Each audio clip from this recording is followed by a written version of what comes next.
There was a lot of fighting, and it was so bad that it would be screaming, and my brother even once, just because the yelling was so terrifying to him, called the police.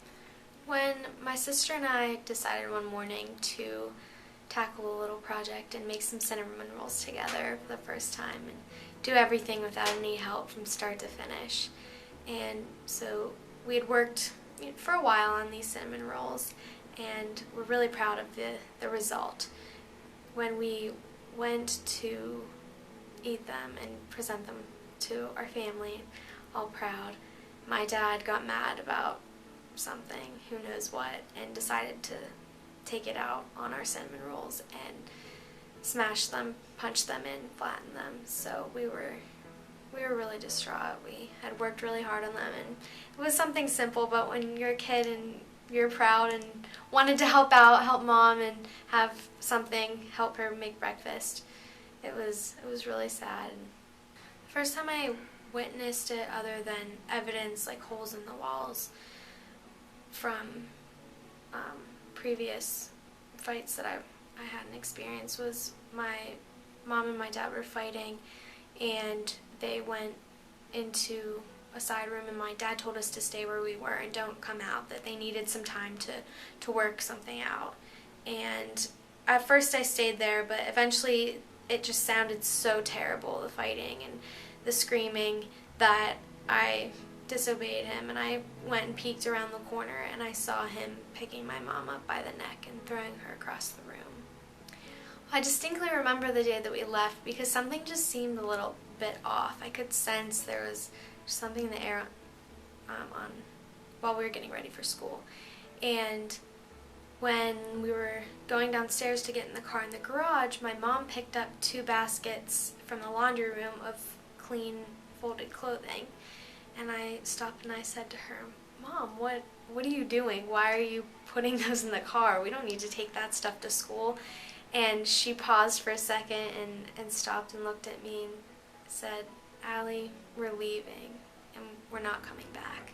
She had contacted the WCNS, the shelter, from a reference her friend at work had given her, and they helped her come up with that plan, the safety plan, in order to leave in a safe manner and to take any necessary paperwork or other things like clothing discreetly from the house. And then after we left, we came and attended some of the group sessions, and my brother and sister and I just learned different tactics on how to have healthy arguments. Not that it's unrealistic that people won't fight at all, but how to avoid violence and fighting, and how to use your words instead of your hands. I think if she didn't reach out for help and get the support from the shelter that she did, who knows, she might not be here. And that's a really scary thing to think about. So I'm really glad that she did. And I try to make a point to tell her how proud I am, because I know it was really difficult, but we often talk about how much better things are and how much more stable our life just seems to be now that we finally moved on from it. It's always in the back of your mind, They're kind of images like the ones I described. They're just short little moments in time, but it's just random things will bring them back up and bring the hurt back up.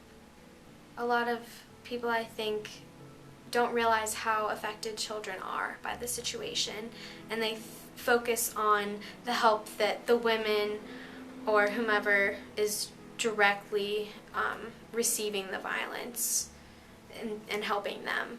But there is a lot of children are affected as well, and so it's important for them to realize that it's okay to seek help. It's okay to admit that you might need some counseling, whether it's either coping with the situation that you witnessed or building skills that you didn't learn well growing up because you saw the poor decisions that some of your elders made.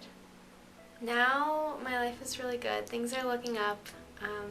I like to volunteer my time a lot I've started to be more connected with the shelter here in Pittsburgh, but when I was in college I did a lot of raising money for the shelter near our campus, and so that was also a big part of my healing, was just helping others that are going through the same thing, because I can understand what they're going through, and I think it is especially helpful to have people helping you who really do understand, and it's not just, you know, a charity thing, which is still good, but it's nice to have that deeper connection with the people who are helping you, because I had that connection when I was younger.